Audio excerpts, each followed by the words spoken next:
এই পুণ্য লগ্নে যে সমস্ত ভক্তগণ আমাকে দর্শন করার জন্য হাজির হয়েছ, সবাইকে আমার স্নেহ ভরা আশীষ।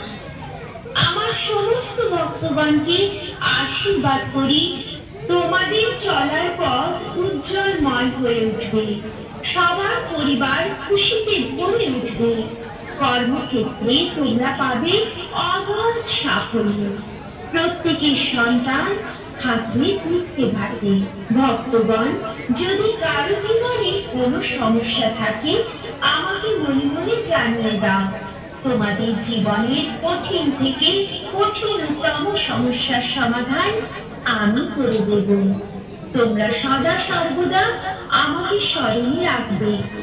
আমার আশীর্বাদ সব সময় তোমাদের পাশে থাকবে।